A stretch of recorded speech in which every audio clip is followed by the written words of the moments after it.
இயேசு அவரை திரும்பி பார்த்து, மகளே துணிவோடிரு, உனது நம்பிக்கை உன்னை குணமாக்கிற்று. இங்க இயேசு எதுவுமே செய்யலங்க. செயல்பட்டது அந்த மகளினுடைய உள்ளத்தில் இருந்த நம்பிக்கை தான்.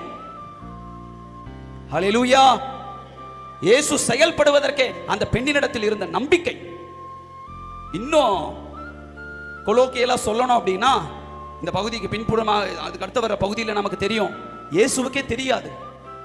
இயேசுவுக்கே தெரியாது தன்னை யார் தொட்டது என்று. இயேசு கேட்பாரு, யார்பா என்னை தொட்டது? என்னிடமிருந்து வல்லமையை வெளியேறிச்சு, அதை நான் உணர்ந்தேன், யார் என்னை தொட்டது என்று சுற்றி முற்றி பார்ப்பாரு. இயேசுவினிடத்தில் இருந்து இயேசுவுக்கே தெரியாமல் ஆசீர்வாதத்தை திருடிக்கொண்ட ஒரு பெண்மணி தான் இந்த 12 ஆண்டுகளாய் இரத்தப்போக்கினால் வருந்திய பெண்மணி. கரம் தட்டி ஆண்டவரை மகிமைப்படுத்துவோம். இயேசுவுக்கே தெரியாமல் ஒரு அற்புதம் நடக்கிறது என்றால் அதற்கு அடிப்படையா என்ன இருக்கணும்? நம்ம உள்ளத்துல நம்பிக்கை இருக்கணும். இயேசு உண்மை கடவுள் என்கின்ற நம்பிக்கை இருக்கணும்.